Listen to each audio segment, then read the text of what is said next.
अगर हम दोनों एक हो जाएं तो कोई क़यामत नहीं आ जाएगी। मुझे समझ नहीं आ रहा कि तुमने ये बात सोची भी कैसे।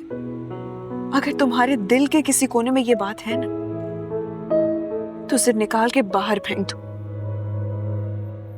मेरे दिल के किसी कोने नहीं, बल्कि पूरे दिल में आप चढ़ चुके हैं। अच्छा, तो इतनी जल्दी सिद्रा को निकाल के बाहर फेंक दिया? इसका जवाब मैं आपको पहले ही दे चुका हूँ। तो फिर मुझे निकाल के बाहर कब फेंकोगे? कभी नहीं। पसंद कम हो सकती है, मोहब्बत को कभी सवाल नहीं होता। कितनी अजीब बात है, मर्द की मोहब्बत और वफाएं कितनी जल्दी बदल जाती हैं। लेकिन आपके लिए मेरी मोहब्बत कभी कम नहीं होगी। क्या मैं तुम्हारी जिद बन चुकी हूँ? जिद? आप मेरी मोहब्बत को जिद कह रही हैं? तो फिर ये सब क्या है? एक बात मैं तुम्हें बार बार समझा चुकी हूँ और तुम जिद पे अड़े हुए। तुम्हें समझ क्यों नहीं आती? नहीं, मैं पूरी सच्चाई से आपको अपनाना चाहता हूँ। आप मेरी बात पे यकीन क्यों नहीं करती? हाँ, क्योंकि मेरी जिंदगी में महरोज के अलावा किसी की गुंजाइश नहीं है अफान।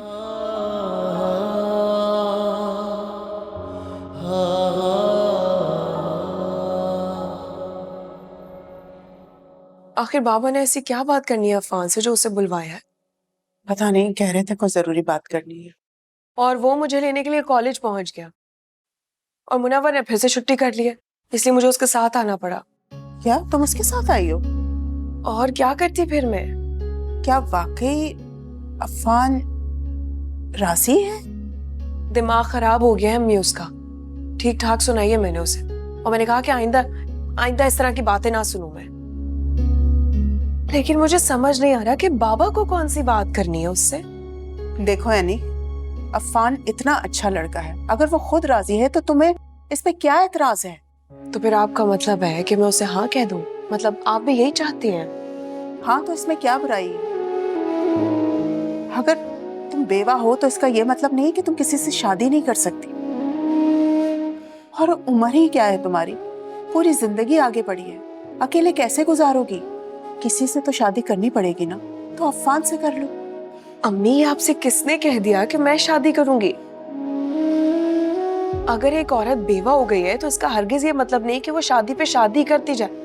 मैं अपनी अकेली जिंदगी गुजार सकती हूँ। ये बात कहने में अच्छी लगती है, लेकिन जब जिंदगी की धूप छांव का सामना होता है ना, तो एहसास होता है कि ना ही बीवी शौहर के बगैर रह सकती है, ना ही शौहर बीवी के बगैर रह सकता है। इसी को ही घर गृहस्थी कहते हैं।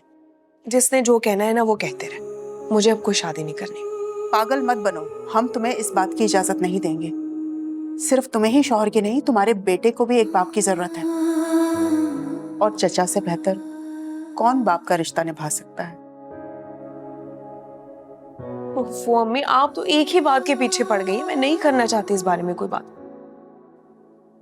पहले आप जाके ये पता करें कि बाबा ने आखिर अफान को बुलाया क्यों है। मुझे टेंशन हो रही है।